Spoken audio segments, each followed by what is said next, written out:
Bismillah ar-Rahman ar-Rahim. Assalamu alaikum wa rahmatullahi wa barakatuh.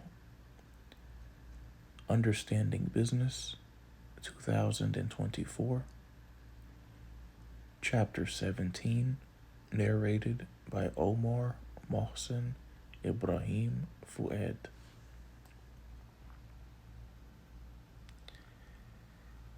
Page 443, Part 6, Managing Financial Resources, Chapter 17, Understanding Accounting and Financial Information. Learning Objectives. After you have read and studied this chapter, you should be able to demonstrate the role that accounting and financial information play for a business and its stakeholders. List the steps in the accounting cycle, distinguish between accounting and bookkeeping, and explain how computers are used in accounting. Explain how the major financial statements differ, demonstrate the application of ratio analysis in reporting financial information, identify the different disciplines within the accounting profession. Page 444, Getting to know Shania Wilson, founder and CEO of Fola Financial. Shania Wilson developed a love for math early in life, but growing up in the Bronx, New York, she did not imagine that her passion for arithmetic would one day lead her to found a successful accounting firm. Back then, she strived to become a mathematician. Wilson followed her dream to SUNY, State University of New York, Morrisville, where she enrolled in a variety of advanced math courses, along with an introductory class in accounting. To her surprise, she discovered that not only did accounting present the same challenges as high-level math, but it also dealt with all sorts of other problem-solving issues that appear in the business world. Convinced she had found her calling, Wilson changed her major and soon completed an associate's degree in accounting. She continued her education at SUNY Oswego, focusing specifically on public accounting while also volunteering at several accounting-based organizations. She eventually earned a bachelor's degree and MBA, Master of Business Administration, both in accounting.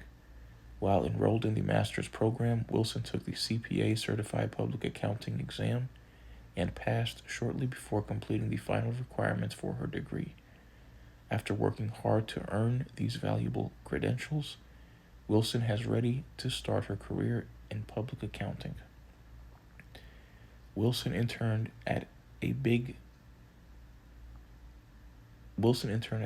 Four accounting firm before accepting a permanent position as an assurance associate. Although she enjoyed working with one of the world's largest accounting companies, she never lost her academic ambitions and soon applied to a PhD program at Rutgers University. After receiving her acceptance letter, Wilson was faced with a choice: either commit to her current career or pursue her dream of a PhD. She ultimately decided to go back to school and earn yet another degree. Still, Wilson did not pull back entirely from the world of public accounting. While enrolled in her PhD program, she started a side business called Fola Financial that began to grow rapidly just as her scholarly studies intensified. Soon her company was taking on all sorts of new clients and garnering national media attention, which presented Wilson with yet another life-altering decision. She chose to devote herself entirely to growing Fola Financial. As Wilson explained, I was doing what society said was right: stay in corporate, earn a PhD, and become a chief financial officer. At Fola Financial, I'm doing what makes me feel right. Once Wilson committed her full attention to Fola, she expanded her team and developed a 7-figure accounting and tax planning business within 3 years. Wilson also established the Tax Essentials Learning Program, TELP, that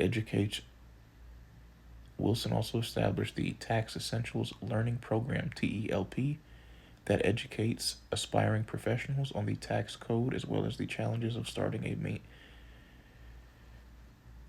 Wilson also established the Tax Essentials Learning Program, TLP, that educates aspiring professionals on the tax code as well as the challenges of starting and maintaining a small business.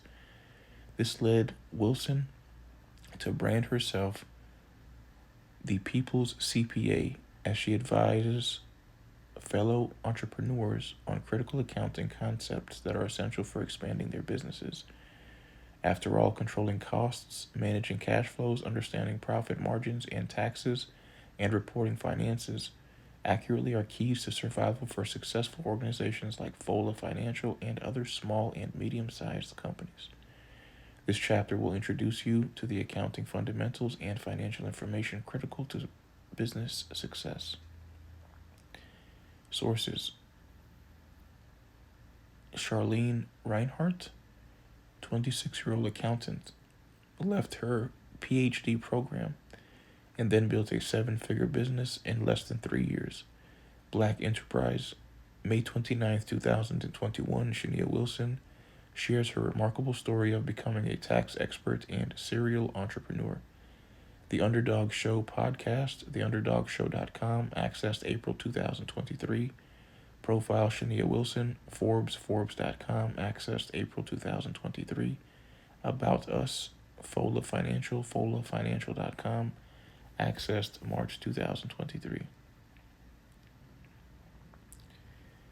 Courtesy of Shania Wilson. Page 445, name that company. When this social media platform was purchased for $44 billion, the firm and its new owner faced a difficult cash flow problem. The owner decided to close the company data center, reduce cloud services by 40%, and laid off thousands of employees. The company expects to become cash flow positive in the near future. Name that company. Find the answer in the chapter.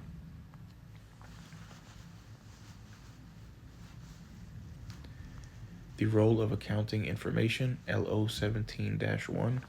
Demonstrate the role that accounting and financial information play for a business and its stakeholders. Small and large businesses often survive or fail according to how well they handle financial procedures. Financial management is the heartbeat of competitive businesses, and accounting information helps keep the heartbeat stable. Accounting reports and financial statements reveal as much about a business's health as pulse and blood pressure readings tell us about a person's health. You may think accounting is only for profit-seeking businesses. Nothing could be further from the truth. Accounting, often called the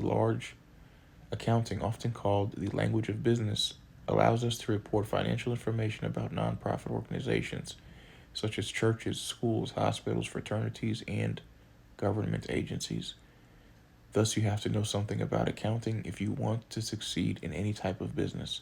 It's almost impossible to understand business operations without being able to read, understand, and analyze accounting reports and financial statements. By the end of the chapter, you should have a good idea of what accounting is, how it works, and the value it offers businesses. You should also know some accounting terms and understand the purpose of accounting statements, as well as career opportunities in accounting. Your new understanding will pay off as you become more active in business, or will help you in simply understanding what's going on in the world of business and finance. Let's get started. What is accounting? Accounting is the recording, classifying, summarizing, and interpreting of financial events and transactions in an organization to provide management and other interested parties the financial information they need to make good decisions about its operation. Financial transactions include buying and selling goods and services, acquiring insurance, paying employees, and using supplies. Usually, we group all purchases together and all sales transactions together. The method we use to record and summarize accounting data into reports is an accounting system. See Figure 17.1, page 446. Figure 17.1, the accounting system. The inputs to an accounting system include sales documents and other documents. The data is recorded, classified, and summarized. It is then put into summary financial statements, such as the income statement and balance sheet and statement of cash flows. Inputs: accounting documents, sales documents, purchasing documents, shipping documents, payroll records, bank records, travel records, entertainment records. Processing: 1. Entries are made into journalistic recording. 2. The effects of these journal entries are transferred or posted into ledgers, classifying. 3. All accounts are summarized. Outputs: financial statements, balance sheet, income statement, statement of cash flows, other reports, like for example, annual reports. A major purpose of accounting is to help managers make well-informed decisions. Another is to report financial information about the firm to interested stakeholders such as employees, owners, creditors, suppliers, unions, community activists, investors, and the government for tax purposes. See Figure 17.2. Figure 17.2, users of accounting information and the required reports. Many types of organizations use accounting information to make business decisions. The reports need to vary according to the information each user requires. An accountant must prepare the appropriate forms. Users, type of report. Users, government taxing authorities, like for example the Internal Revenue Service. Type of report, tax returns. Government regulatory agencies. Type of report, required reports. People interested in the organization's income and financial position, like for example owners, creditors, financial analysts, suppliers. The type of report would be financial statements found in annual reports, like for example income statement, balance sheet, statement of cash flows. Another user would be managers of the firm, and the type of report would be financial statement and various internally distributed financial reports. Accountants know it's vital for users of a firm's accounting information to be assured the information is accurate. The Independent Financial Accounting Standards Board, FASB, defines the generally accepted accounting principles, GAAP, that accountants must follow. If accounting reports are prepared in accordance with the GAAP, users can expect the information to meet standards upon which accounting professionals have agreed. If accounting reports are prepared in accordance with GAAP, generally accepted accounting principles, users can expect the information to meet standards upon which accounting professionals have agreed.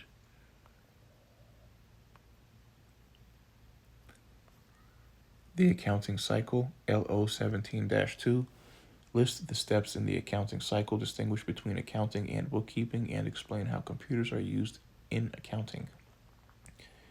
The accounting cycle is a 6-step procedure that results in the preparation and analysis of the major financial statements. See Figure 17.3.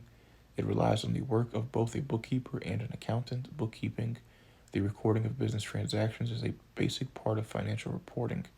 Accounting, however, goes far beyond the mere recording of financial information. Accountants classify and summarize financial data provided by bookkeepers, and then interpret the data and report the information to management. They also suggest for improving the firm's financial condition and prepare financial analysis and income tax returns. Page 447, Figure 17.3, Steps in the accounting cycle. 1. Analyze source documents, sales slips, travel records, etc. 2. Record transactions in journals. 3. Transfer post-journal entries to ledger. 4. Take a trial balance. 5. Prepare financial statements. 6. Analyze financial statements. And then number 5, prepare financial statements, branches off to balance sheet, and also branches off to income statement and statement of flows before it goes to the 6th step, analyze financial statements. A bookkeeper's first task is to divide all the firm's transactions into meaningful categories such as sales documents, purchasing recipients, A bookkeeper's first task is to divide all the firm's transactions into meaningful categories such as sales documents, purchasing receipts, and shipping documents, being very careful to keep the information organized and manageable. Bookkeepers then record financial data from the original transaction documents, sales slips, and so forth into a record book or computer program called a journal. The word journal comes from the French word jour, which means day. Therefore, a journal is where the day's transactions are kept. Make a McGraw-Hill Connect. I see it. Need help understanding the accounting cycle? Click on the video for a brief animated explanation.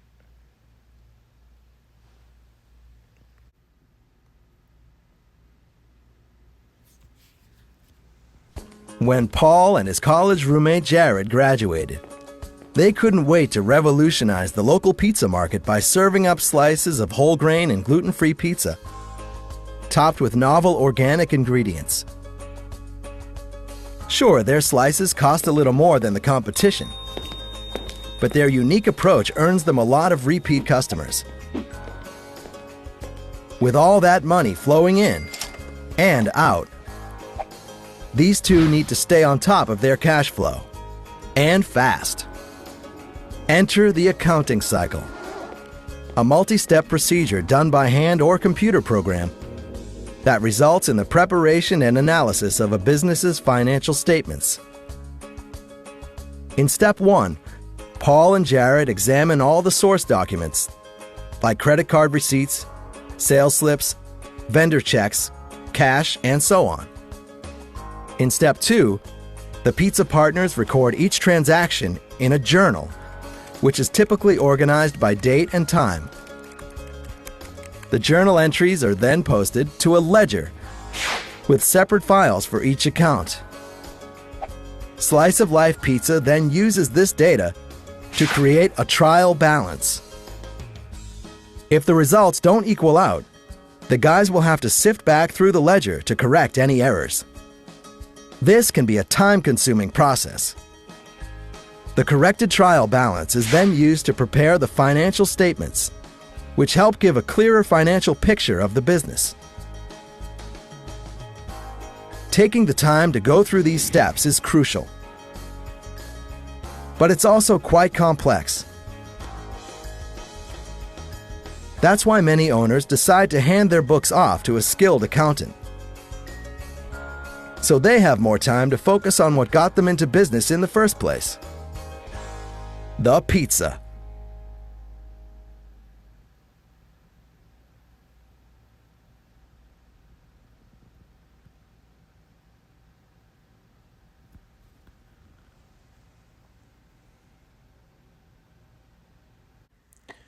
It's quite possible to make a mistake when recording financial transactions, like entering $10.98 as $10.89.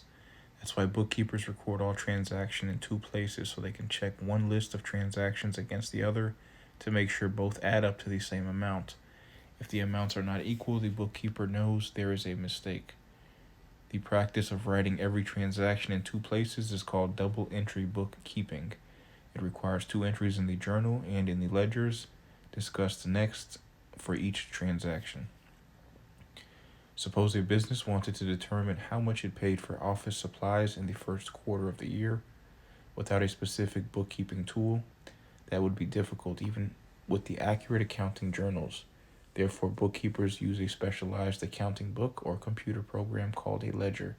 In the ledger, they transfer or post information from accounting journals into specific categories so managers can find all the information about a single account, like office supplies or cash, in one place. The next step in the accounting cycle is to prepare a trial balance, a summary of all the financial data in the account ledgers that ensures the figures are correct and balanced. If the information in the account ledger is not accurate, the accountant must correct it before preparing the firm's financial statements.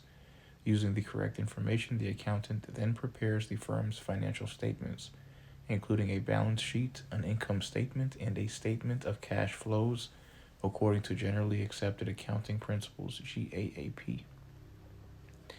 Using technology in accounting. A long while ago, accountants and bookkeepers needed to enter all of the firm's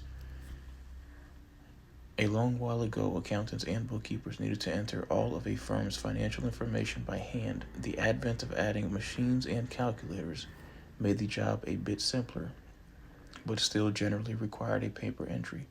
As we approached the 2000s,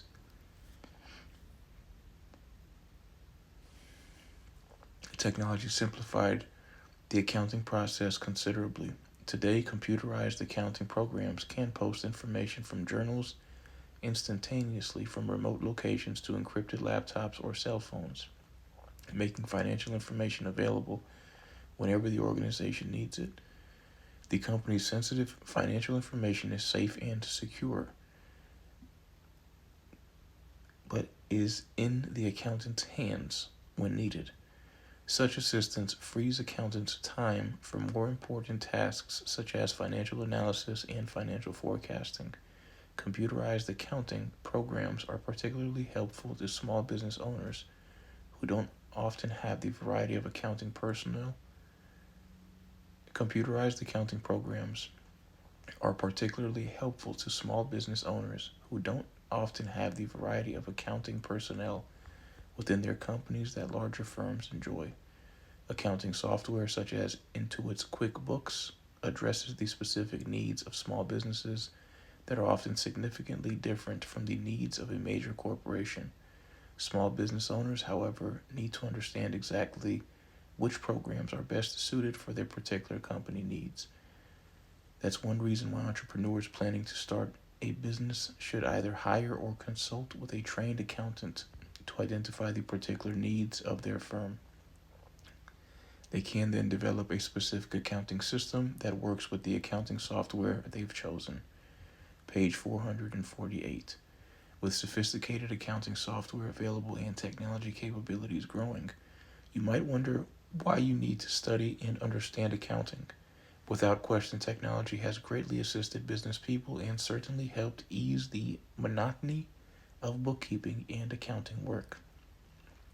Unfortunately, the work of an accountant requires training and very specific competencies that computers are not programmed to handle. It's the partnership of technology and an accountant's specialized knowledge that helps a firm make the right financial decisions. After the test prep, we'll explore the balance sheet, income statement, and statement of cash flows. It's from the information contained in these financial statements that the accountant analyzes and evaluates the financial condition of the firm. Test prep. How is the job of the bookkeeper different from that of an accountant? What's the purpose of accounting journals and of a ledger? What does a bookkeeper prepare a trial balance? Why does a bookkeeper prepare a trial balance? How has computer software helped businesses in maintaining and compiling accounting information? Understanding key financial statements. LO 17-3. Explain how the major financial statements differ. An accounting year is either a calendar or fiscal year. A calendar year begins January 1st and ends December 31st. A fiscal year can begin at any date designated by the business. A financial statement is a summary of all the financial transactions that have occurred over a particular period. Financial statements indicate a firm's financial health and stability and are key factors in management decision making. That's why stockholders, the owners of the firm, bondholders, and banks, people and institutions that lend money to the firm, labor unions, employees, and the Internal Revenue Service are all interested in a firm's financial statements. The key financial statements of a business are 1. The balance sheet, which reports the firm's financial condition on a specific date. 2. The income statement, which summarizes revenues, costs of goods sold, and expenses, including taxes for a specific period, and highlights the total profit or loss the firm experienced during that period. 3. The statement of cash flows, which provides a summary of money coming into and going out of the firm.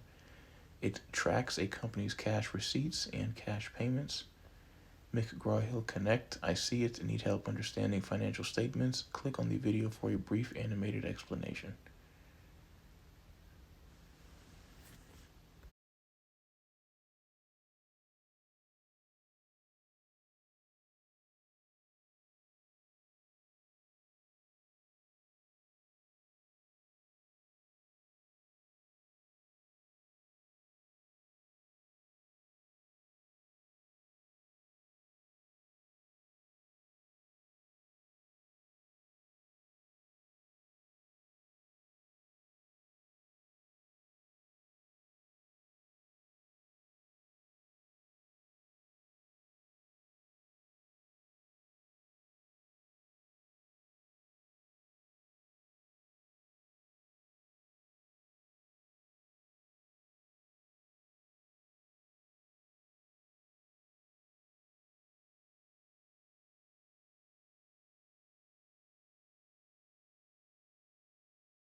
The differences among the financial statements can be best summarized this way. The balance sheet details what the company owns and owes on a certain day. The income statement shows the revenue a firm earned selling its products compared to its selling costs, profit or loss over a specific period of time. And the statement of cash flows highlights the difference between cash coming in and cash going out of a business. To fully understand this important financial information, you need to know the purpose of an organization's financial statements. To help with this task, we'll explain each statement in more detail next. Page 449. The fundamental accounting equation. Imagine you don't owe anybody money. That is, you have no liabilities, debts. In this case, your assets, cash, and so forth are equal to what you own, your equity. However, if you borrow some money from a friend, you have incurred a liability. Your assets are now equal to what you owe plus what you own. Translated into business terms, assets equal liabilities plus owner's equity. In accounting, this equation must always be balanced. For example, suppose you have $50,000 in cash and decide to use that money to open a small coffee shop. Your business has assets of $50,000 and no debts. The accounting equation would look like this: $50,000. The accounting equation would look like this: assets equals liabilities plus owner's equity. $50,000 equals 0 plus $50,000. You have $50,000 cash and $50,000 owner's equity. The amount of your investment in the business, sometimes referred to as net worth.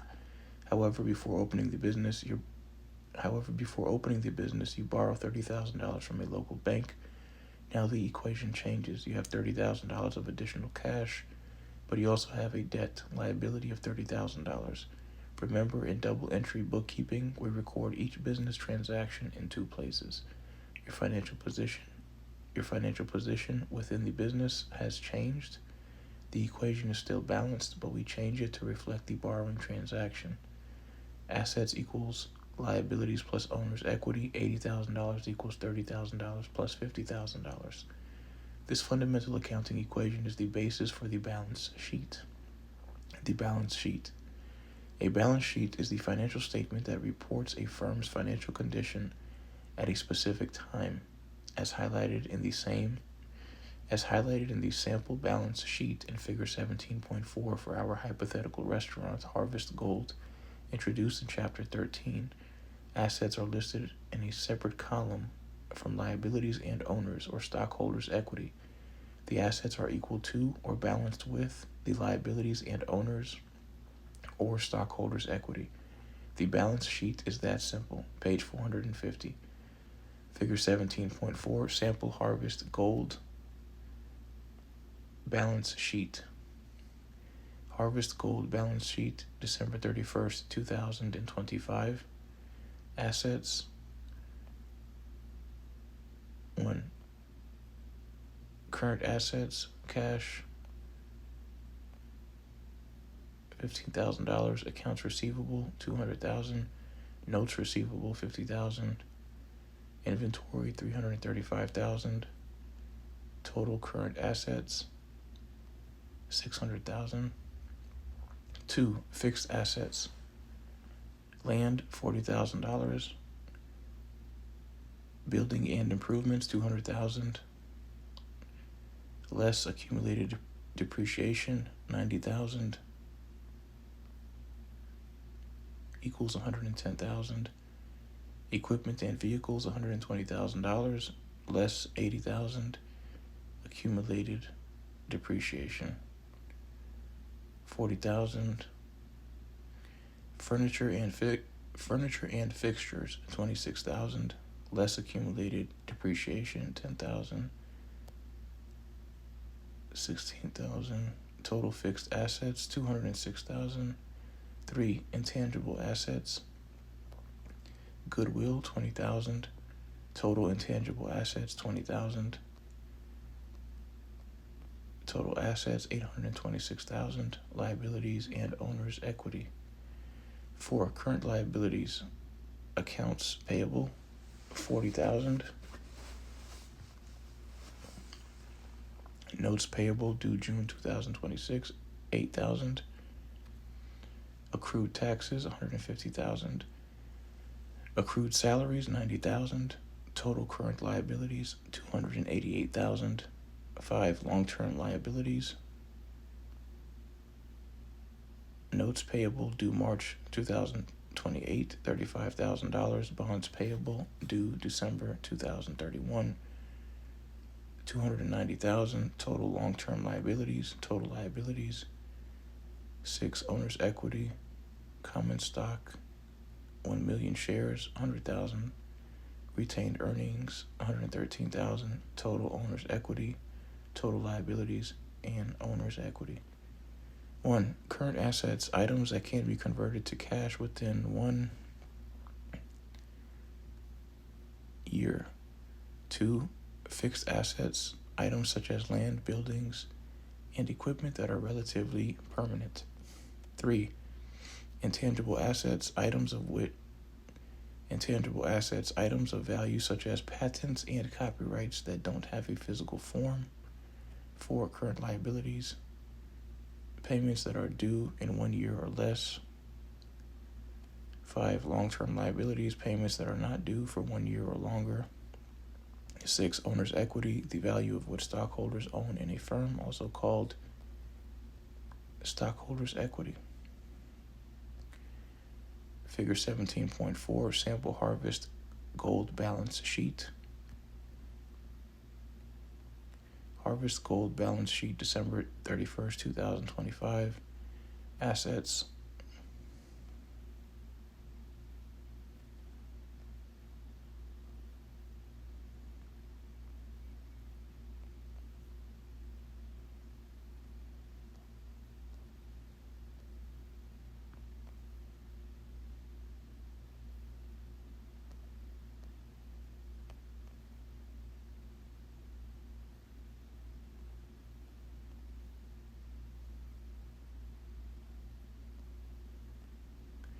One, current assets, items that can be converted to cash within 1 year.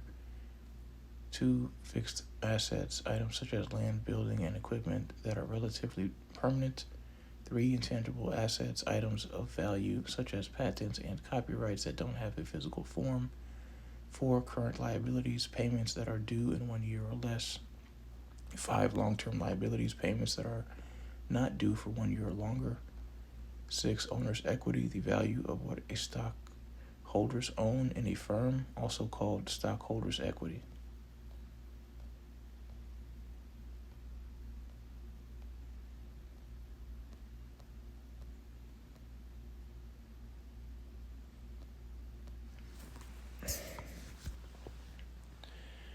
Let's say you want to know what your financial condition is at a given time. Maybe you want to buy a house or car and therefore need to calculate your available resources.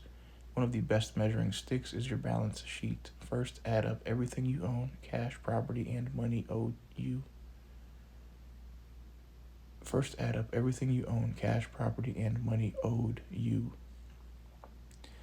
These are your assets. Subtract from that the money you owe others, credit card debts, IOUs, car loans, student loans, and the like. These are your liabilities. The resulting figure is your net worth or equity. This is fundamentally what companies do in preparing a balance sheet. They follow the procedures set in the fundamental accounting equation. In this preparation, any company that is publicly traded is required by the U.S. Securities and Exchange Commission to follow GAAP. Since it's critical that you understand the financial information on the balance sheet, let's take a closer look at what is in a business's asset account and what is in its liabilities and owner's equity accounts. Willie Cole Photography and Shutterstock. Service businesses like dog groomers rely on the same set of financial statements as manufacturers like Ford and retailers like Macy's. What are some of the assets and liabilities a typical service business like this one would carry on its balance sheet? Classifying assets. Assets are economic resources, things of value owned by a firm. Assets include productive, tangible items such as equipment, buildings, land, furniture, and motor vehicles that help generate income, as well as intangible items with value like patents, trademarks, copyrights, and goodwill. Goodwill represents the value attached to factors such as a firm's reputation, location, and superior products. Goodwill is included on a balance sheet only when one firm acquires another and pays more for it than the value of its tangible assets. Even though intangible assets such as brand names, Apple, Coca-Cola, Starbucks, etc. can be among the firm's most valuable resources, they are not listed on a company's balance sheet if they were developed within the company. Page 451. Accountants list assets on the firm's balance sheet in order of their liquidity, or the ease with which they can convert them to cash. Speedier conversions means higher liquidity. For example, an account receivable is an amount of money owed to the firm that it expects to receive within 1 year. It is considered a liquid asset because it can be quickly converted to cash. Land, however, is not considered a liquid asset because it takes time, effort, and paperwork to convert it to cash. It is considered a fixed or long-term asset. Assets are thus divided into 3 categories according to how quickly they can be turned into cash. 1. Current assets are items that can or will be converted into cash within 1 year. They include cash, accounts receivable, and inventory. 2. Fixed assets are long-term assets that are relatively permanent, such as land, buildings, and equipment. On the balance sheet, we can also refer to these as property, plant, and equipment. 3. Intangible assets are long-term assets that have no physical form but do have value. Patents, trademarks, copyrights, and goodwill are intangible assets. Liabilities and owner's equity accounts. Liabilities are what the business owes to others its debts. Current liabilities are debts due in 1 year or less. Long-term liabilities are debts not due for 1 year or more. The following are common liability accounts recorded on a balance sheet. Look at figure 17.4 again. 1. Accounts payable are current liabilities or bills the company owes others for merchandise or services it purchased on credit but has not yet paid for. 2. Notes payable can be short-term or long-term liabilities like loans from banks that a business promises to repay by a certain date. 3. Bonds payable are long-term liabilities, monies lent to the firm by bond holders that it must pay back. As you saw in the fundamental accounting equation, the value of things you own, assets, minus the amount of money you owe others, liabilities, is called equity. The value of what stockholders own in a firm minus liabilities is called stockholders' equity or shareholders' equity. Because stockholders are the owners of a firm, we also call stockholders equity owners. Equity or the account. Because stockholders are the owners of a firm, we also call stockholders equity owners. Equity or the amount of the business that belongs to the owners minus any liabilities the business owes. The formula for owner's equity then is assets minus liabilities. The owner's equity account will differ according to the type of organization. For sole proprietors and partners, owner's equity means the value of everything owned by the business minus any liabilities of the owners, such as bank loans. Owner's equity in these firms is called the capital account. For corporations, the owner's equity account records the owner's claims to funds they have invested in the firm, such as stock, as well as retained earnings. Retained earnings are accumulated earnings from the firm's profitable operations that are reinvested in the business and not paid out to stockholders in distributions of company profits. Distributions of profits, called dividends, are discussed in Chapter 19. Take a few moments to look again at Figure 17.4 and see what facts you can determine about our restaurant. Harvest gold from its balance sheet after the test prep. Have some fun and estimate your own personal net worth following the directions in Figure 17.5. Page 452, Figure 17.5, U Incorporated, assets, liabilities.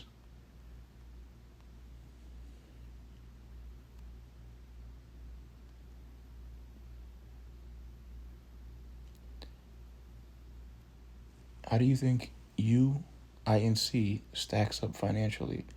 Let's take a little time to find out. You may be pleasantly surprised, or you may realize that you need to think hard about planning your financial future.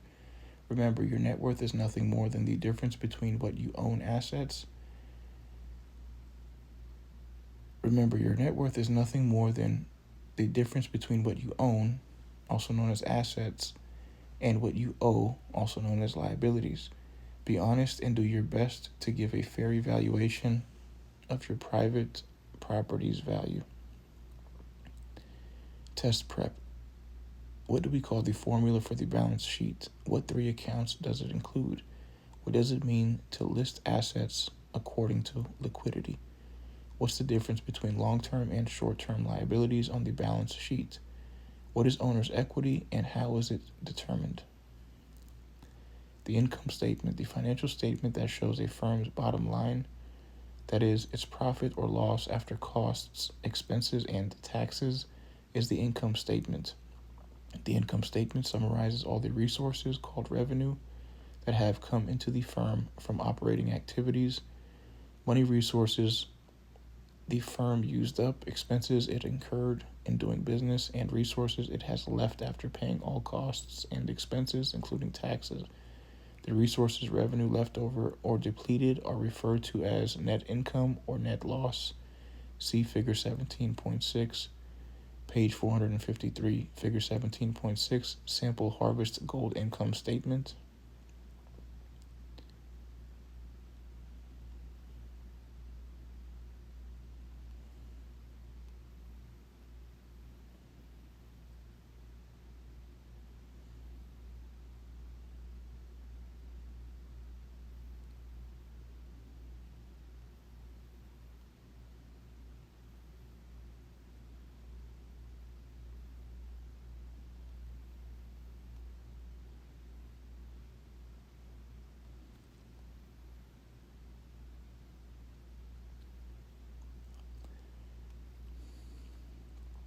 One,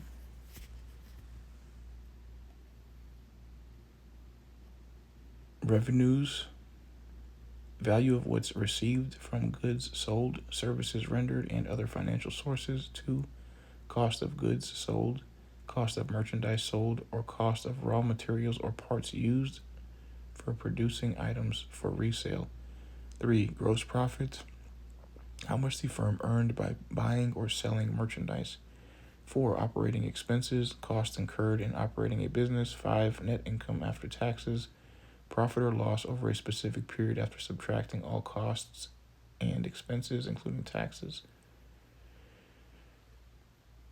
The income statement reports the firm's financial operations over a particular period of time, usually a year, a quarter of a year, or a month. It's the financial statement that reveals whether the business is actually earning a profit or losing money. The income statement includes valuable financial information for stockholders, lenders, potential investors, employees, and of course, the government. Because it's so valuable, let's take a quick look at how to compile the income statement. Then we will discuss what each element in it means. Revenue minus cost of goods sold equals gross profit, gross margin, minus operating expenses equals net income before taxes, minus taxes equals net income or loss. Revenue. Revenue is the monetary value of what a firm received for goods sold, services rendered, and other payments such as rents received, money paid to the firm for use of its patents, interest earned, etc. Be sure not to confuse the terms revenue and sales. They are not the same thing. True, most revenue a business earns does come from sales, but companies can also have other sources of revenue. Also, a quick glance at the income statement shows you that gross sales refers to the total of all sales the firm completed. Net sales are gross sales minus returns, discounts, and allowances. Page 454. Cost of goods sold. The cost of goods sold or cost of goods manufactured measures the cost of merchandise the firm sells or the cost of raw materials and supplies it used. The cost of goods sold or cost of goods manufactured measures the cost of merchandise the firm sells or the cost of raw materials and supplies it used in producing items for resale. It makes sense to compare how much a business earned by selling merchandise and how much it spent to make or buy the merchandise.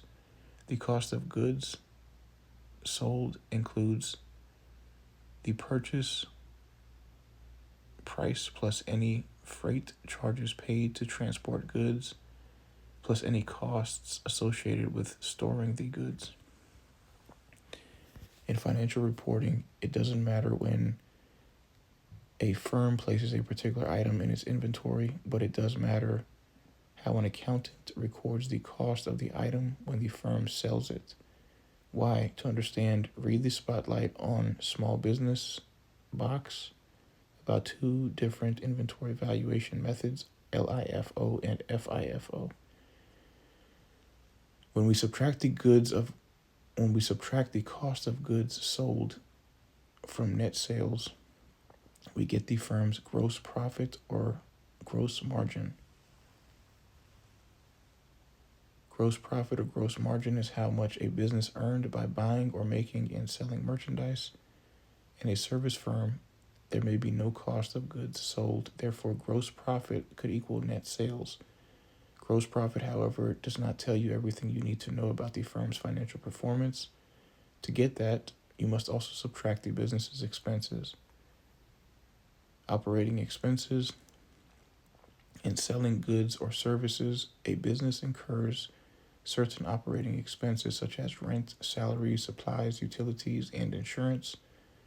Other operating expenses that appear on an income statement, like depreciation, are a bit more complex. For example, have you ever heard that a new car depreciates in market value as soon as you drive it off the dealer's lot?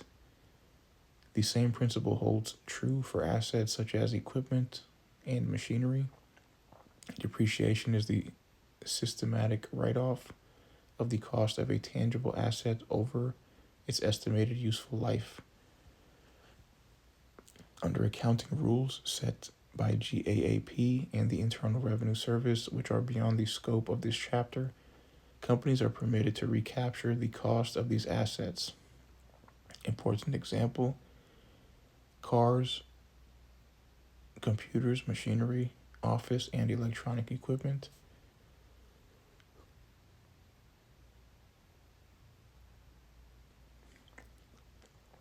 Over time, by using depreciation as an operating expense, we can classify operating expenses as either selling or general expenses.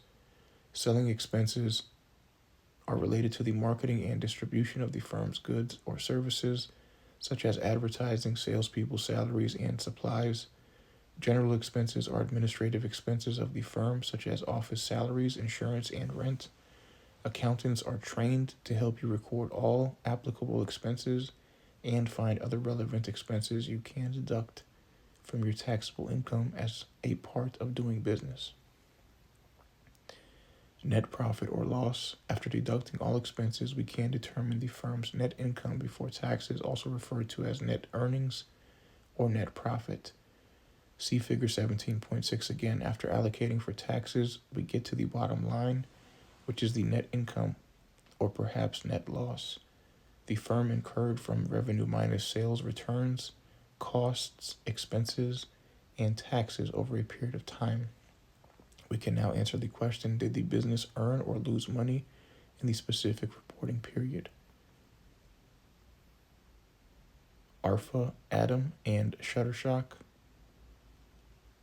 Most businesses incur operating expenses, including rent, salaries, utilities, supplies, and insurance. What are some of the likely operating expenses for companies like Starbucks? As you can see, the basic principles of the balance sheet and income statement are already familiar to you. You know how to keep track of costs and expenses when you prepare your own budget. If your rent and utilities exceed your earnings, you know you're in trouble. If you need more money, you may need to sell some of the things you own to meet your expenses. The same is true in business. Companies need to keep track of how much money they earn and spend, and how much cash they have on hand. The only difference is that they tend to have more complex problems and a good deal more information to record than you do. Page 455, Open Spotlight on Small Business. The ins and outs of inventory. Generally accepted accounting principles, GAAP, sometimes permits an accountant to use different methods of accounting for a firm's inventory.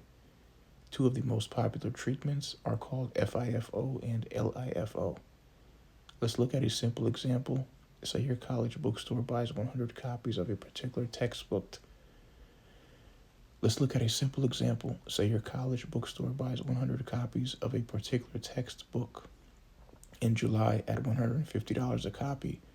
When classes begin in mid-August, the bookstore sells 50 copies of the text to students at $175 each.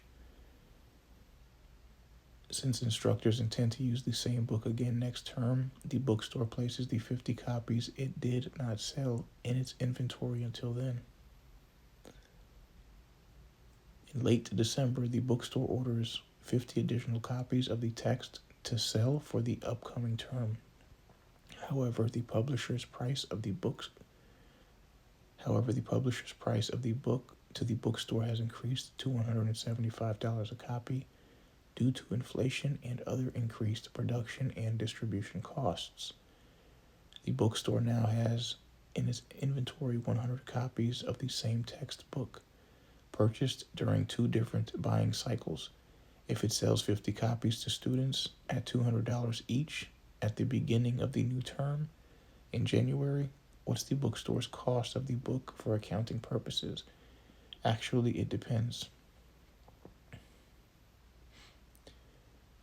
The books sold are identical, but the accounting treatment could be different. If the bookstore uses a method called first in, first out, FIFO, the cost of goods sold is $150 for each textbook.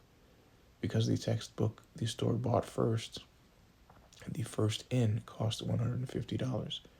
The bookstore could use another method, however, under last in, first out, LIFO, its last purchase of the textbooks at $175 each determines the cost of each of the 50 textbooks sold.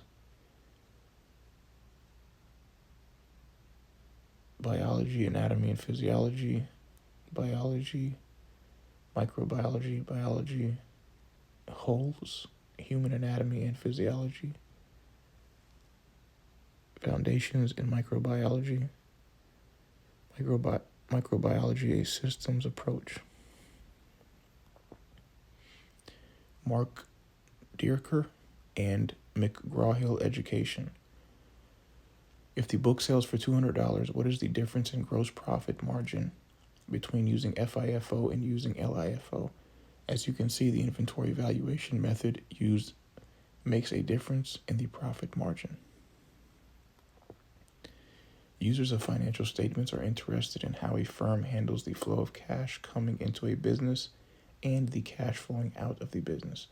Cash flow problems can plague both businesses and individuals. Keep this in mind as we look at the statement of cash flows next.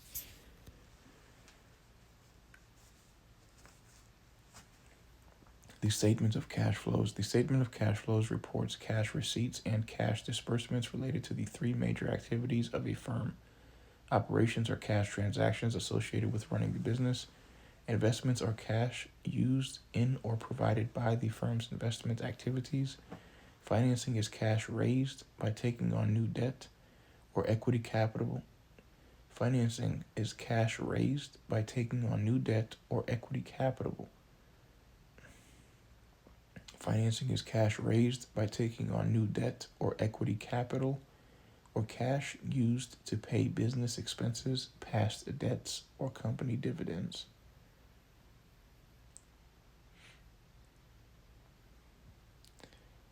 Accountants analyze all changes in the firm's cash that have occurred from operating, investing, and financing in order to determine the firm's net cash position. The statement of cash flows also gives the firm some insight into how to handle cash better so that no cash flow problems occur, such as having no cash on hand for immediate expenses. Figure 17.7 shows a sample statement of cash flows, again using the example of our restaurant Harvest Gold. As you can see, the statement of cash flows answers such questions as how much cash came into the business from current operations such as buying and selling goods and services. Did the firm use cash to buy stocks, bonds, or other investments? Did it sell some investments that brought in cash? How much money did the firm take in from issuing stock? Figure 17.7, Sample Harvest Gold Statement of Cash Flows.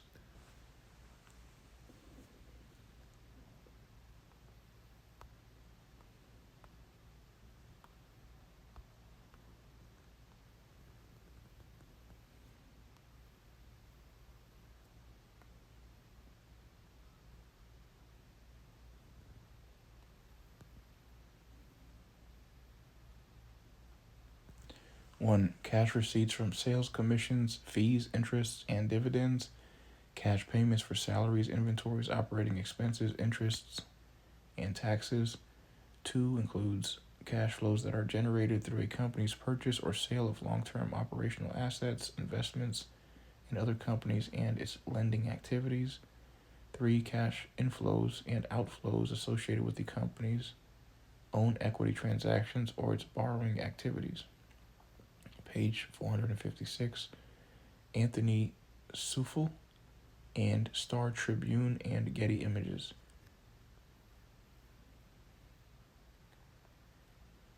Lonnie McWhirter owns a gas station that works with local suppliers to provide customers with healthy organic food instead of the typical convenience store fare.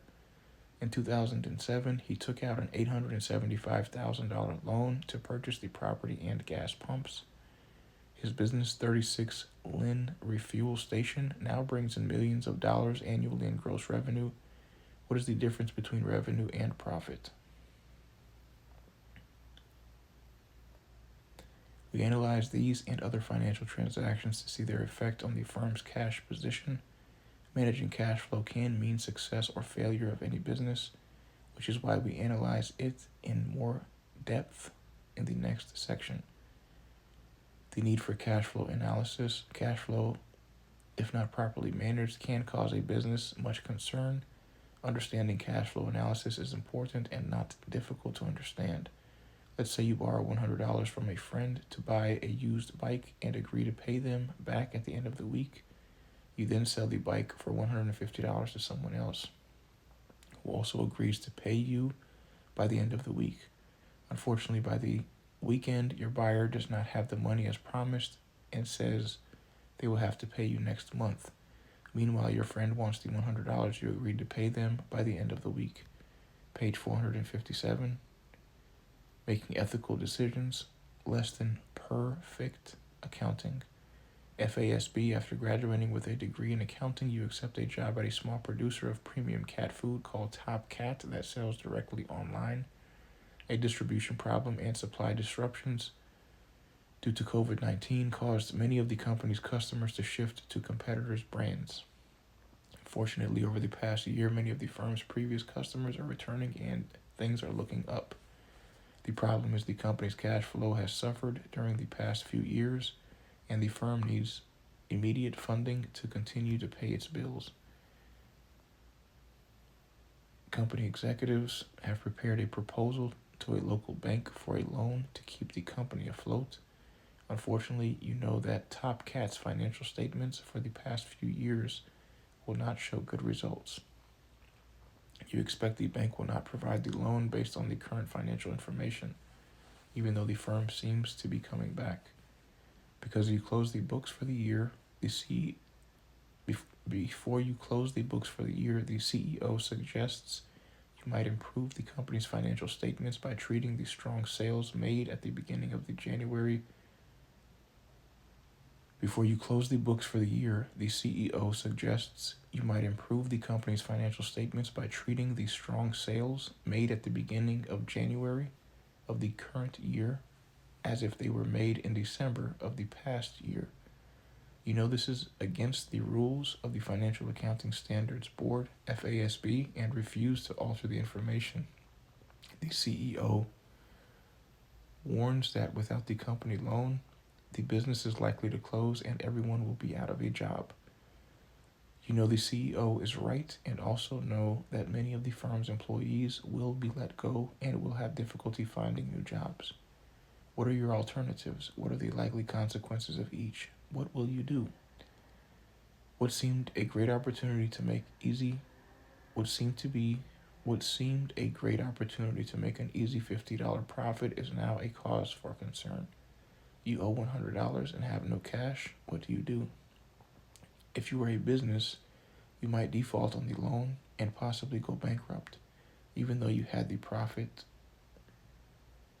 If you were a business, you might default on the loan and possibly go bankrupt, even though you had the potential for profit.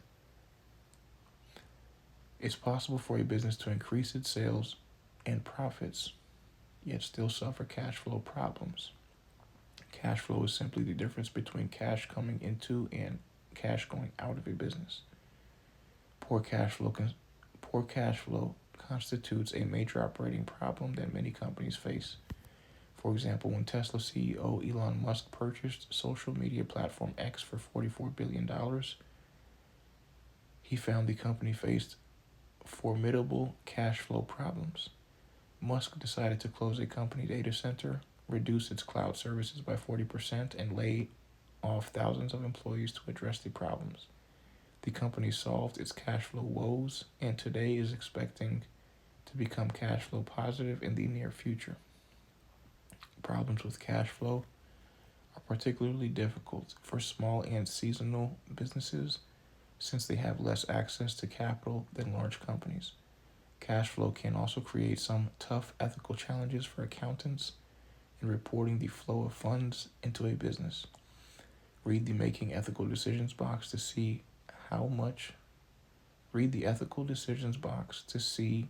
how such an ethical dilemma can arise. How do cash flow problems start? Often in order to meet the growing demands of customers, a business buys goods on credit using no cash. If it then sells a large number of goods on credit getting no cash, the company needs more credit from a lender, usually a bank, to pay its immediate bills. If a firm has reached its credit limit and can borrow no more, it has a severe cash flow problem. It has cash coming in at a later date, but no cash to pay current expenses. That problem could unfortunately force the firm into bankruptcy, even though sales may be strong, all because no cash was available when it was most needed. Cash flow analysis shows that a business's relationship with its lenders is critical to preventing cash flow problems. Noah Clayton and Tetra Images and Brand X Pictures and Getty Image. Cash flow is the difference between money coming into and going out of a business. Careful cash flow management is a must for a business of any size, but it's particularly important for small businesses and for seasonal operations like ski resorts. Have you read about any firms that were forced into bankruptcy because of cash flow problems? Accountants provide valuable insight and advice to businesses in managing cash flow, suggesting whether they need cash and how much. They also ensure that the firm's financial statements, its balance sheet, income statement, and statement of cash flows are properly prepared and form the basis for the firm's financial analysis. Accounting errors, manipulations, or misstatements can be costly for companies. Illinois shipping and logistics company Roadrunner was charged by the SEC with multi-year accounting fraud in its operations. The company's chief financial officer was sentenced to 2 years in federal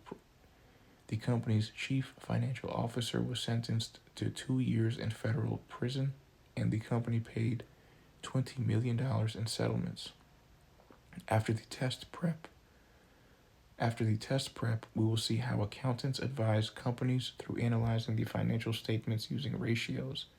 Page 458, test prep. What are the key steps in preparing an income statement?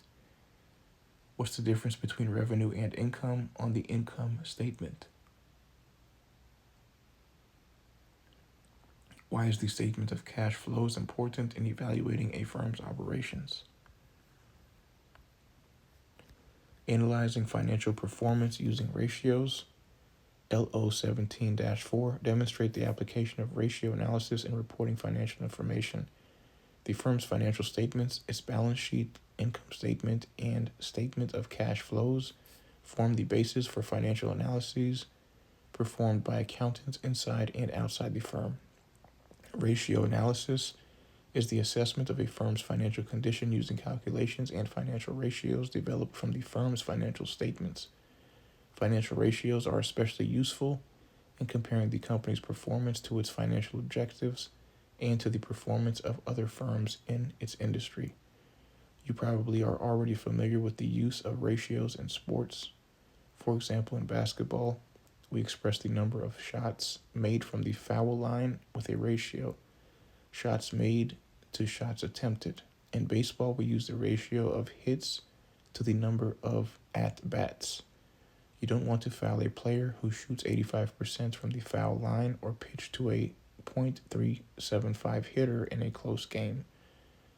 Whether ratios measure an athlete's performance or the financial health of a business, they provide valuable information. Financial ratios provide key insights into how a firm compares to other firms in its industry on liquidity, amount of debt, profitability, and overall business activity. Understanding and interpreting business ratios is important to sound financial analysis. Let's look briefly at 4 key types of ratios businesses use to measure financial performance. Liquidity ratios. We've discussed that liquidity refers to how fast an asset can be converted to cash. Liquidity ratios measure a company's ability to turn assets into cash to pay its short-term debts, liabilities that must be repaid within 1 year. These short-term debts are of particular importance to the firm's lenders who expect to be paid on time. 2 key liquidity ratios are the current ratio and the acid test ratio. The current ratio is the ratio of a firm's current assets to its current liabilities. This information appears on the firm's balance sheet. Look back at figure 17.4, which details Harvest Gold's balance sheet. The company lists current assets of $600,000 and current liabilities of $288,000, yielding a current ratio of 2.08, which means Harvest Gold has $2.08 of current assets for every $1 of current liabilities. See the following calculation. Current ratio equals current assets over current liabilities equals 2.08. Page 459. The question the current ratio attempts to answer is Harvest Gold financially secure for the short term, less than 1 year? It depends. Usually a company with a current ratio of 2.0 or better is considered a safe risk for lenders granting short-term credit, since it appears to be performing in line with market expectations. However, lenders will also compare Harvest Gold's current ratio to that of competing firms in its industry and to its current ratio from the previous year to note any significant changes. Another key liquidity ratio, called the acid test or quick ratio, measures the cash, marketable securities such as stocks and bonds, and receivables of a firm compared to its current liabilities. Again, this information is on a firm's balance sheet. Acid test ratio equals cash plus accounts receivable plus market securities over current liabilities equals $265,000 over $288,000 equals 0.92. This ratio is particularly important to firms with difficulty converting inventory into quick cash. It helps answer such questions as, what if sales drop off and we can't sell our inventory?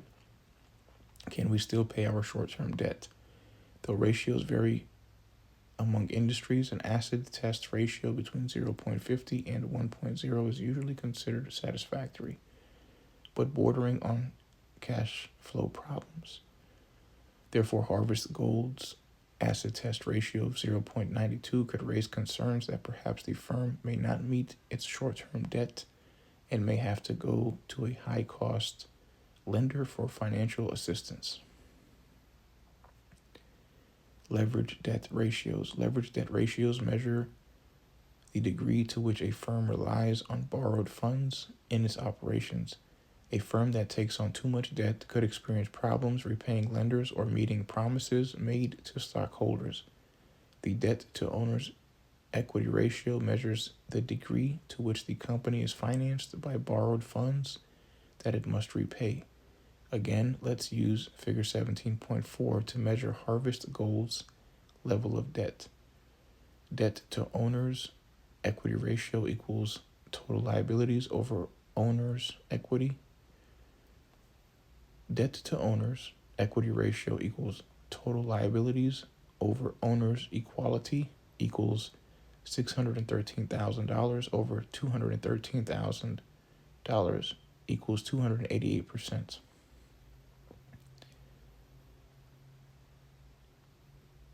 Anything above 100% shows a firm has more debt than equity. With a ratio of 288%, Harvest Gold has a rather high degree of debt compared to its equity, which implies that lenders and investors may perceive the firm to be quite risky. However, again, it's important to compare a firm's debt ratios to those of other firms in its industry. Because debt financing is more acceptable in some industries than in others, comparisons with these same firms' past debt ratios can also identify possible trends within the firm or industry. Profitability performance ratios. Profitability performance ratios measure how effectively a firm's managers are using its various resources to achieve profits. Three of the more important ratios are earnings per share (EPS), return on sales, and return on equity. EPS is a revealing ratio because earnings help stimulate the firm's growth and provide for stockholders' dividends. The Financial Accounting Standards Board requires companies to report their quarterly EPS in two ways: basic and diluted. The basic earnings per share (basic EPS) ratio helps determine the amount of profit a company earned for each share of outstanding common stock. The diluted earnings per share (diluted EPS) ratio measures the amount of profit earned for each share of outstanding common stock, but also considers stock options, warrants, preferred stock, and convertible debt securities. See Chapter 19. The firm can convert into common stock. For simplicity's sake, we will compute only the basic EPS for Harvest Gold.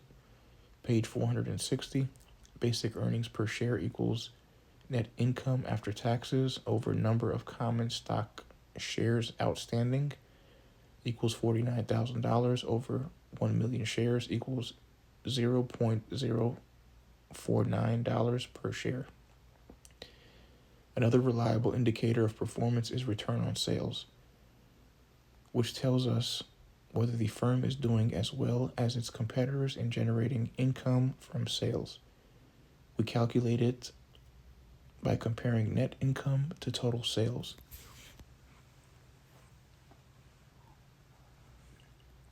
Harvest Gold's return on sales is 7%, a figure we must measure against similar numbers for competing firms to judge Harvest Gold's performance. Return on sales equals net income over net sales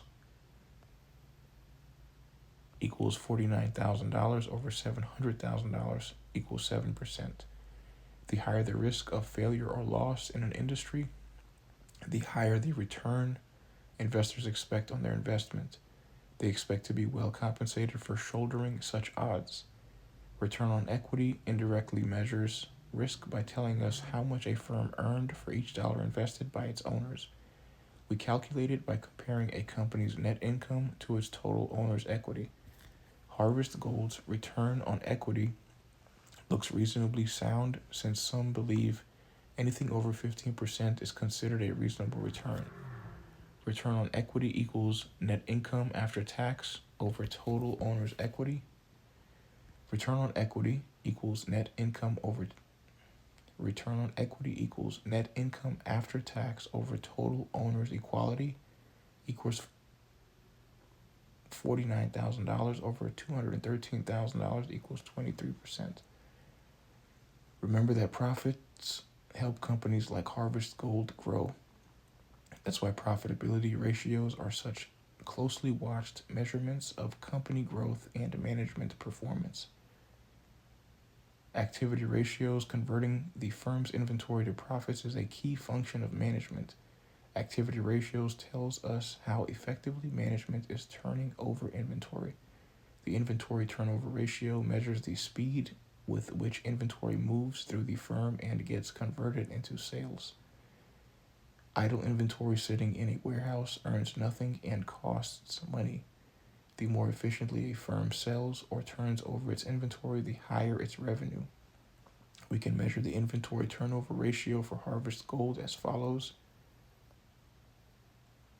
Inventory turnover equals costs of goods sold over average inventory equals $410,000 over $215,000 equals 1.9 times. A lower than average inventory turnover ratio often indicates obsolete merchandise on hand or poor buying practices.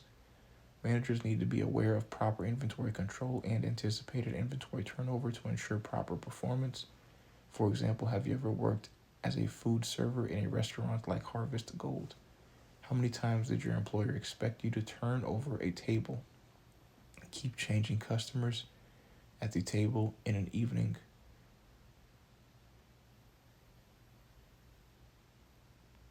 How many times did your employer expect you to turn over a table? Keep changing customers at the table in an evening. The more times a table turns, the higher the return to the owner. Of course, like other ratios, rates of inventory turnover vary from industry to industry. FG Trade and E+ and Getty Images.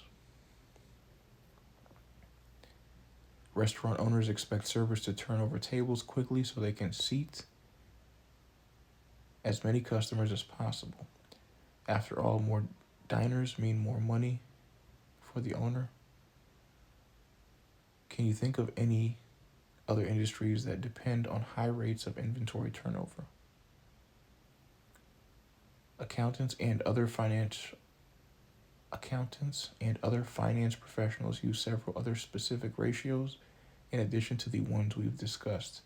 To review where the accounting information and ratio analysis comes from, see Figure 17.8 for a quick reference. Remember, financial analysis begins where the accounting financial statement ends.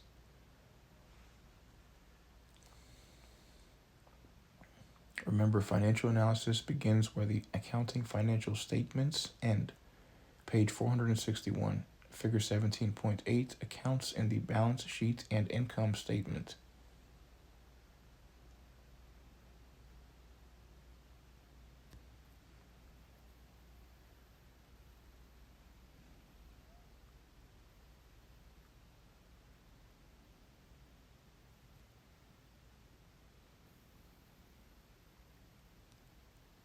Test prep. What is the primary purpose of performing ratio analysis using the firm's financial statements? What are the four main categories of financial ratios? Accounting disciplines, LO 17-5. Identify the different disciplines within the accounting profession. The accounting profession is divided into 5 key working areas: financial accounting, managerial accounting, auditing, tax accounting, and governmental and nonprofit. The accounting profession is divided into 5 key working areas: financial accounting, managerial accounting, auditing, tax accounting, and governmental and not-for-profit accounting. All 5 are important and all create career opportunities. Let's look at each. Financial accounting. Financial accounting generates financial information and analyses For people primarily outside the organization, the information goes not only to company owners, managers, and employees, but also to creditors and lenders, employee unions, customers, suppliers, government agencies, and the general public. External users are interested in questions like, is the organization profitable? Is it able to pay its bills? How much debt does it owe? These questions and others are often answered in the company's annual report, a yearly statement of the financial condition, progress, and expectations of an organization. It's critical for firms to keep accurate information. Therefore, many organizations employ a private accountant who works for a single firm, government agency, or nonprofit organization. However, not all firms or not-for-profit organizations want or need a full-time accountant. Fortunately, thousands of accounting firms in the United States provide the accounting services an organization needs through public accountants. For a fee, a public accountant provides accounting services to individuals or businesses. Such services can include designing an accounting system, helping select the correct software to run the system, and analyzing an organization's financial performance. An accountant who passes a series of examinations established by the American Institute of Certified Public Accountants, AICPA, and meets the state's requirements for education and experience is recognized as a certified public accountant, CPA. CPAs find careers as private or public accountants and are often sought to fill other financial positions within organizations. Today, there are over 665,000 CPAs in the United States, 400,000 of whom are members of the AICPA, page 462. Bill Pugliano and Getty Images News and Getty Images. Assembling a truck engine requires many tools, parts, raw materials, and other components, as well as labor costs. Keeping these costs at a minimum and setting realistic production schedules is critical to a business's survival. What other internal departments must managerial accountants work with to ensure company competitiveness? Unfortunately, the accounting profession suffered its dark period in the early 2000s when accounting scandals at WorldCom, Enron, and Tyco raised public suspicions about the profession and corporate integrity in general. Arthur Andersen, one of the nation's leading accounting firms, was forced out of business after being convicted of obstruction of justice for shredding records in the Enron case. The conviction was, however, later overturned by the U.S. Supreme Court. Scrutiny of the accounting industry intensified, however, and resulted in the U.S. Congress's passage of the Sarbanes-Oxley Act, called Sarbox. This legislation created new government reporting standards for publicly traded companies. It also created the Public Company Accounting Oversight Board, PCAOB, which oversees the AICPA. Prior to the passage of Sarbox, the accounting profession was self-regulated. Today, critics have raised questions concerning relaxing the power of the PCAOB due to the burdens it places on small and medium-sized businesses. Others believe limiting the power of the PCAOB would be a serious mistake. Figure 17.9 lists some of the major provisions of Sarbanes-Oxley. Figure 17.9, key provisions of the Sarbanes-Oxley Act, prohibits accounting firms from providing certain non-auditing work, such as consulting services, to companies they audit, strengthens the protection for whistleblowers who report wrongful actions of company officers, requires company CEOs and CFOs to certify the accuracy of financial reports, and imparts strict penalties for any violation of securities reporting, like, for example, earning misstatements, prohibits corporate loans to directors and executives to the company, establishes the 5-member Public Company Accounting Oversight Board, PCAOB, under the Securities and Exchange Commission, SEC, to oversee the accounting industry. stipulates that altering or destroying key audit documents will result in felony charges and significant criminal penalties. The financial crisis that began in 2008 led Congress to pass the Dodd-Frank Wall Street Reform and Consumer Protection Act. The Dodd-Frank Act increased financial regulation affecting accounting by increasing the power of the PCAOB to oversee auditors of brokers and dealers in securities markets. Provisions of Dodd-Frank were called into question in 2018, and many regulations were relaxed. We'll discuss the Dodd-Frank Act in more depth in Chapter 19. The accounting profession understands that to be effective, accountants must be considered as professional as doctors or lawyers. Besides completing 150 hours of college coursework and a rigorous exam, CPAs on average take 20 to 40 hours of continuing education training a year, are subject to recertification, undergo ethics training requirements, and must pass an ethics exam. Page 463, Adapting to Change, the 5% solution for businesses. Fraud, it's estimated, can cost businesses almost 5% of company revenues every year. According to the Association of Certified Fraud Examiners, many large corporations and nearly half of all small businesses deal with financial fraud at some time. Often the results can be extremely costly and embarrassing. The U.S. Securities and Exchange Commission, SEC, remains committed to fighting financial fraud, and laws, such as Sarbanes-Oxley, promise stiff penalties to offenders. The problem is that the government and company auditors are not trained to uncover financial fraud. Their expertise and major role is primarily to make sure accounting standards are being applied correctly and company financial statements are fairly stated. If auditors and CPAs are not prepared to search for and identify signs of financial fraud, is losing 5% of revenue yearly just a cost of doing business? Ducky Cards and E+ and Getty Images.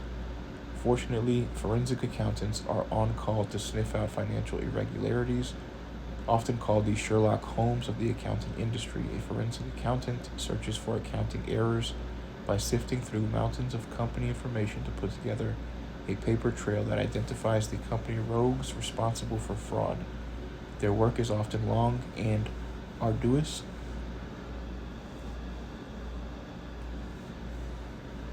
and can involve investigating inflated sales figures, money laundering, and inventory fraud. Forensic accountants are often employed in law enforcement or as independent fraud examiners. Forensic accountants generally need advanced training in investigation techniques and auditing. The Association of Certified Fraud Examiners is 70,000 members strong and is happy to welcome new members. If forensic accounting seems interesting to you, many colleges offer advanced degrees and specialties in forensic accounting. Sources: Association of Certified Fraud Examiners, acfe.com. Accessed March 2023, The Fraud Triangle. Corporate Finance Institute, corporatefinanceinstitute.com. March 4th, 2023. How to Become a Forensic Accountant, accounting.com, accounting.com.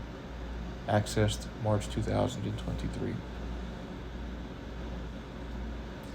Managerial Accounting. Managerial accounting provides information and analysis to managers inside the organization to assist them in decision making. Managerial accounting is concerned with measuring and reporting costs of production, marketing, and other functions, preparing budgets, planning, checking whether or not units are staying within their budgets, controlling and designing strategies to minimize taxes. If you are a business major, you'll probably take a course in managerial accounting. Auditing. Reviewing and evaluating the information used to prepare a company's financial statements is referred to as auditing. Private accountants within an organization often perform internal audits to guarantee that the organization is carrying out proper accounting procedures and financial reporting. Public accountants also conduct independent audits of accounting information and related records. An independent audit is an evaluation and unbiased opinion about the accuracy of a company's financial statements. Annual reports often include an auditor's unbiased written opinion. After the accounting scandals of the early 2000s, the Sarbanes-Oxley Act put in place new rules about auditing and consulting to ensure the integrity of the auditing process. Auditing procedures, however, again came under fire in 2011, causing many to call for stricter controls over auditing procedures after analyzing the failure of Lehman Brothers in 2008 and the serious financial crisis that followed. In doing their job, auditors examine not only the financial health of an organization, but also its operational efficiencies and effectiveness. See the Adapting to Change box for a discussion of a forensic accountant, a special type of accountant trained to uncover financial fraud with an organization. See the Adapting to Change box for a discussion of a forensic accountant, a special type of accountant trained to uncover financial fraud within an organization. Page 464. Charlie Rydell and AP Images. With a workforce of more than 20,000 employees, the National Park Service maintains historical landmarks like Mount Rushmore. Such government organizations also employ accountants, auditors, and financial managers. Tax accounting. Taxes enable governments to fund roads, parks, schools, police protection, the military, and other functions.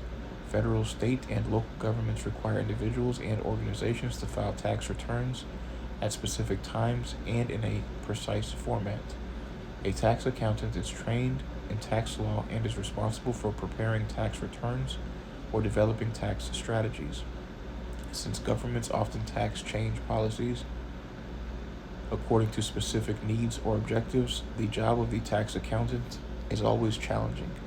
As the burden of taxes grows in the economy, the role of the tax accountant becomes increasingly valuable to the organization, individual, or entrepreneur.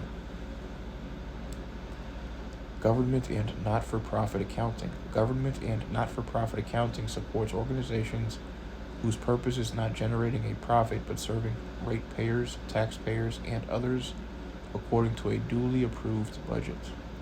Federal, state, and local governments require an accounting system that helps taxpayers, special interest groups, legislative bodies, and creditors ensure that the government is fulfilling its obligations and making proper use of taxpayers' money.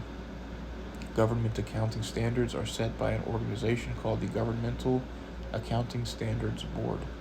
The Federal Bureau of Investigation, the Internal Revenue Service, the Missouri Department of Natural Resources, and the Cook County Department of Revenue are just a few of the many government agencies that offer career possibilities to accountants seeking to work in government accounting. Not-for-profit organizations also require accounting professionals to ensure their financial results are correct and the organization is being well managed financially. Charities like the Salvation Army, Red Cross, museums, and hospitals all hire accountants to show contributors how their money is spent and that it is being spent properly. This is particularly important during tough times. This is particularly important during tough economic times, such as in 2023, when inflation was affecting the U.S. economy. As you can see, financial and managerial accounting, auditing, tax accounting, and government and not-for-profit accounting each require specific training and skill. They also offer solid career opportunities. Looking ahead, the accounting profession is feeling the impact and challenge of the global market. The Reaching Beyond Our Borders box discusses a movement to globalize accounting procedures. It's something that accountants will be following closely. Before leaving this chapter, it's worth saying once more that, as the language of business, accounting is a worthwhile language to learn. Test prep. What is the key difference between managerial and financial accounting? How is the job of a private accountant different from that of a public accountant? What is the job of an auditor? What's an independent audit? Page 465, Reaching Beyond Our Borders. No talking the talk in global accounting. You've read throughout the textbook about companies like Coca-Cola and Caterpillar that earn the majority of their revenues from global markets. While such global good fortune adds to their bottom line profits, they can face considerable accounting headaches. The problem is there's no global accounting system. This means companies doing business around the globe must adapt their accounting procedures to different countries' accounting rules. The Financial Accounting Standards Board, FASB, in the United States and the London-based International Accounting Standards Board, IASB, both have separate sets of accounting rules. With over 120 countries permitting or requiring International Financial Reporting Standards, IFRS. For many years, the FASB has suggested a possible integration of the U.S. accounting code with the IFRS. The U.S. Securities and Exchange Commission, SEC, seemed to support the idea and even suggested IFRS might replace the long-standing Generally Accepted Accounting Principles, GAAP, at some time in the future. Well, don't hold your breath waiting for integration to happen. Events ranging from the fallout from the financial crisis of 2008, the COVID-19 pandemic's effect on global economies, and financial unrest in 2023 have shifted the SEC's priorities away from any thought of an IFRS solution. The SEC's strategic plan does not even offer an endorsement of moving to one global accounting standard, yet the lack of movement by the SEC does not seem to bother accountants in the United States. Nonetheless, many companies continue to support the shift to global standards for accounting and encourage the FASB and IASB to work at some accommodation between the two systems. Still, it appears that an IFRS is coming later rather than sooner to U.S. accounting departments or accounting classes. Sources: Alicia Tuvilla, Accounting Principles, explained how they work, GAAP, IFRS, Investopedia, Investopedia.com, March 7, 2023, IFRS in the U.S., The Importance of Being Financially Bilingual, PricewaterhouseCoopers, PwC.com, accessed March 2023, U.S. Securities and Exchange Commission, SEC.gov, accessed March 2023. Summary: LO 17-1 demonstrate the role that accounting and financial information play for a business and its stakeholders. What is accounting? Accounting is the recording, classifying, summarizing, and interpreting of financial events and transactions that affect an organization. The methods we use to record and summarize accounting data into reports are called an accounting system. Page 466.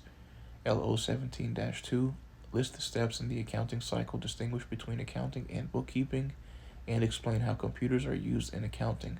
What are the 6 steps of the accounting cycle? The 6 steps of the accounting cycle are: 1. Analyzing documents. 2. Recording information into journals. 3. Posting that information into ledgers. 4. Developing a trial balance. 5. Preparing financial statements, the balance sheet, income statement, and statement of cash flows. And 6. Analyzing financial statements. What is the difference between bookkeeping and accounting? Bookkeeping is part of accounting and includes the systematic recording of data. Accounting includes classifying, summarizing, interpreting, and reporting data to management. What are journals and ledgers? Journals are the first place bookkeepers record transactions. Bookkeepers then summarize journal entries by posting them to ledgers. Ledgers are specialized accounting books that arrange the transactions by homogeneous groups. Accounts. How do computers help accountants? Computers can record and analyze data and provide financial reports. Software can continuously analyze and test accounting systems to be sure they are functioning correctly. Computers can help decision-making by providing appropriate information, but they cannot themselves make good financial decisions. Accounting applications and creativity are still human functions. LO 17-3 explain how the major financial statements differ. What is a balance sheet? A balance sheet reports the financial position of a firm on a particular day. The fundamental accounting equation used to prepare the balance sheet is Assets equals liabilities plus owner's equity. What are the major accountants of the balance sheet? Assets are economic reward. Assets are economic resources owned by the firm, such as buildings and machinery. Liabilities are amounts the firm owes to creditors, bondholders, and others. Owner's equity is the value of everything the firm owns. It's assets minus any liabilities, thus owner's equity equals assets minus liabilities. What is an income statement? An income statement reports revenues, costs, and expenses for a specific period of time. Say the year ended December 31st, 2025. The formulas we use in preparing the income statements are revenue minus cost of goods sold equals gross margin. Gross margin minus operating expenses equals net income before taxes. Net income before taxes minus taxes equals net income or net loss. Net income or loss is also called the bottom line. What is a statement of cash flows? Cash flow is the difference between cash receipts, money coming in, and cash disbursements, money going out. The statement of cash flows reports cash receipts and disbursements related to the firm's major activities, operations, investments, and financing. LO 17-4 demonstrate the application of ratio analysis in reporting financial information. What are the four key categories of ratios? The four key categories of ratios are liquidity ratios, leverage, debt ratios, profitability, performance ratios, and activity ratios. What is the major value of ratio analysis to the firm? Ratio analysis provides the firm with information about its financial position in key areas for comparison to other firms in its industry and its own past performance. Page 467, LO 17-5, identify the different disciplines within the accounting profession. How does financial accounting differ from managerial accounting?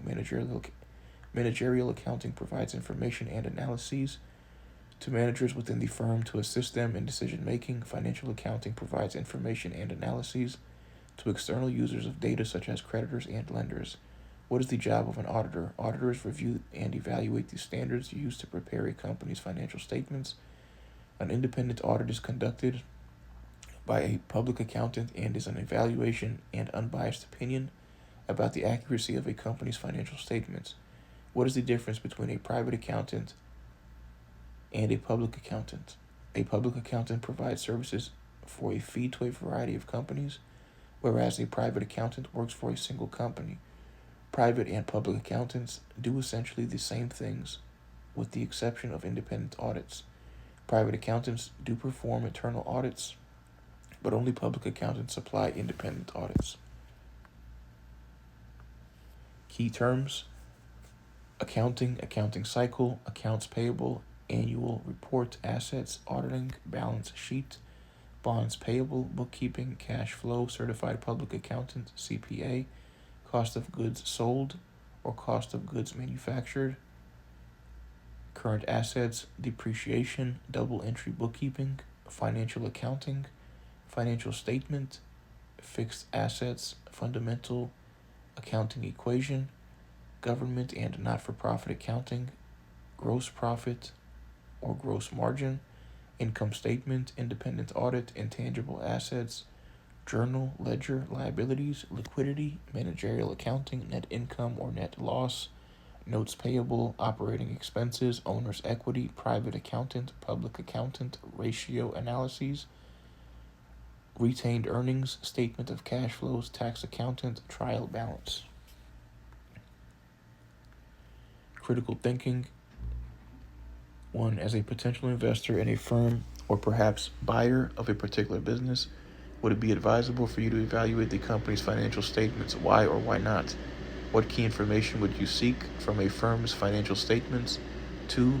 Why must accounting reports be prepared according to specific procedures, GAAP? Would it be a good idea to allow businesses some flexibility or creativity in preparing financial statements? Why or why not? 3. Why is cash flow analysis more important to small and medium-sized businesses than to large multinational companies? 4. Why is it important for not-for-profit organizations to have top managers that have strong influence and accounting skills?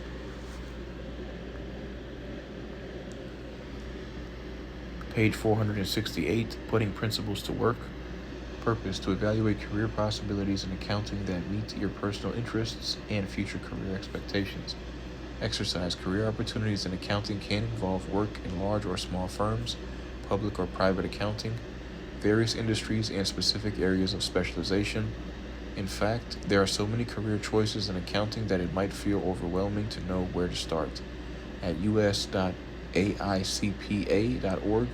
you can get an idea of the type of accounting careers that match your interests. Click the careers link and then go to Become a CPA. Click Why CPA, then scroll down to Career Options. Review the 5 areas of accounting listed, then look at the following questions and follow the path that fits you best. 1. What are the key differences in working for public, corporate, not-for-profit education, or government accounting? 2. Does a large international accounting firm or an academic career seem appealing to you?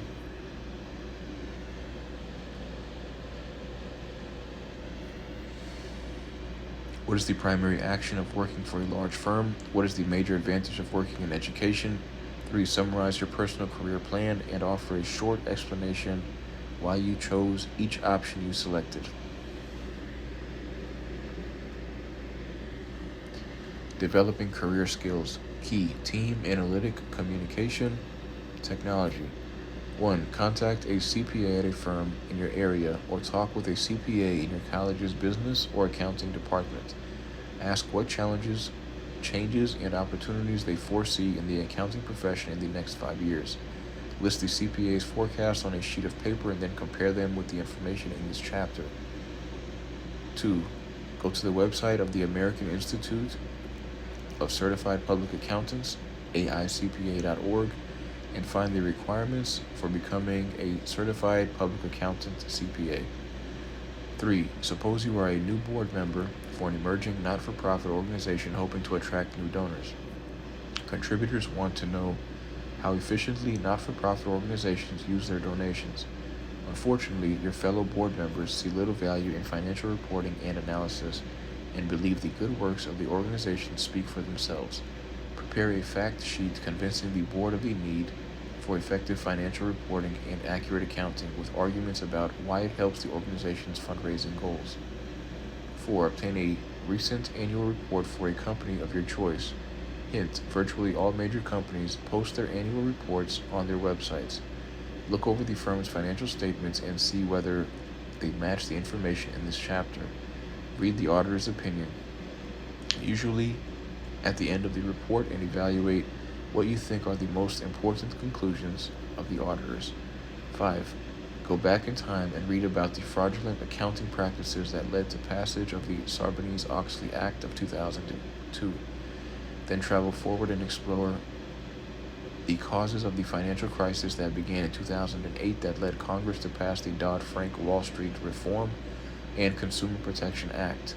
Prepare a short explanation whether or not you believe these laws will stop such problems from happening again. Page 469, Career Exploration. If you are interested in pursuing a career in accounting, here are a few to consider. Find out about the tasks performed, skills needed, pay, and opportunity outlook in these fields in the Occupational Outlook Handbook OOH at BLS.gov. Certified Management Accountant. An accountant who has met educational and experience requirements, passed a qualifying exam, and has been certified by the Institute of Certified Management Accountants. Certified Internal Auditor, an accountant who has met educational and experience requirements, passed a qualifying exam, and has been certified by the Institute of Internal Auditors. Tax Examiner, an accountant who ensures that federal, state, and local governments get tax money due from businesses and citizens by reviewing tax returns, conducting audits, and identifying taxes owed. Video case: McGraw-Hill Connect, Understanding Accounting with Plante Moran.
We use measurements throughout the day, every day. The gas gauge in our car helps us measure how far we can travel before we need more fuel.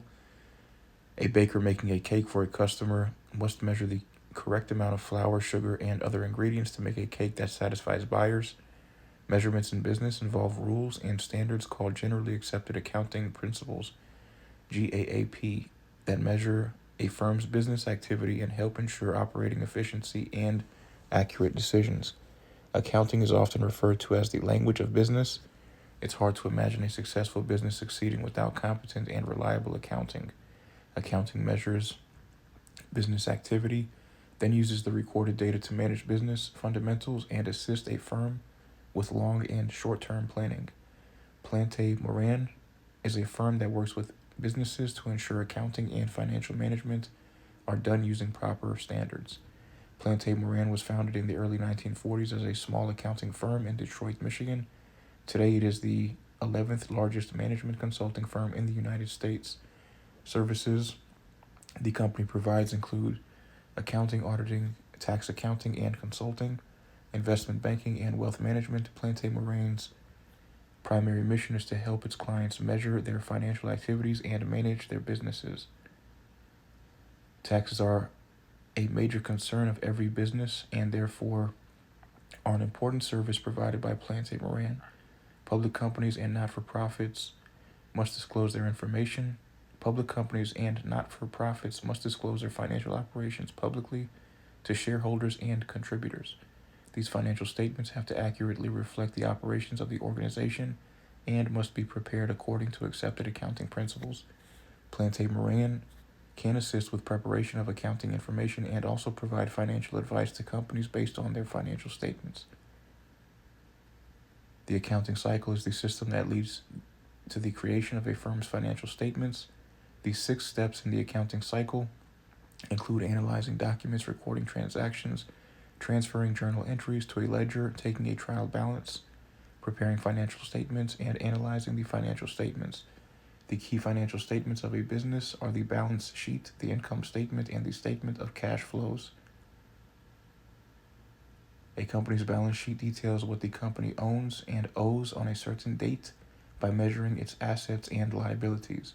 For example, if a company has a good deal of cash on hand, but also has a large amount of debt, it may be advisable to use some of the cash to pay a portion of the debt. The income statement measures a firm's revenues versus the cost of the goods or services provided minus business expenses. The information provided tells if the firm is profitable or losing money.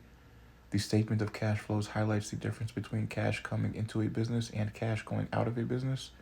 The statement of cash flows often determines if a firm can pay stockholders a dividend or keep money in retained earnings.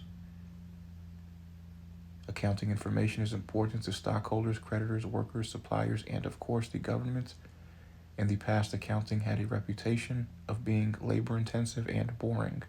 Today, data management is automated and online, and it offers accountants challenging questions almost every day. Companies know that they will succeed only if they know where their money comes in and goes out. Accounting is truly the language of business. Thinking it over. 1. Why is it important that financial statements be prepared under a standard system of generally accepted accounting principles, GAAP? 2. Why would an investor be invested in a firm's financial statements? 3. Why would a firm's workers be interested in its financial statements?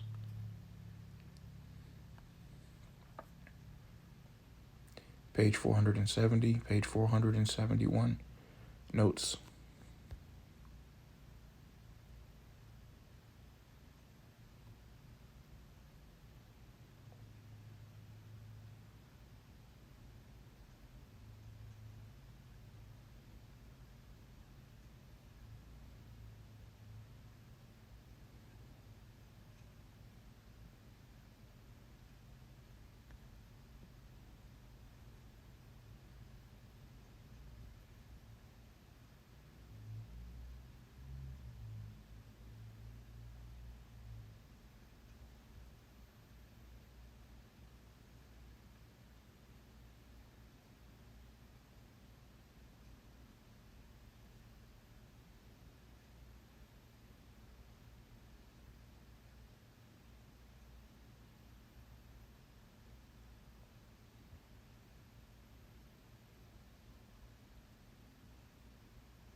Chapter 18, Financial Management, page 472.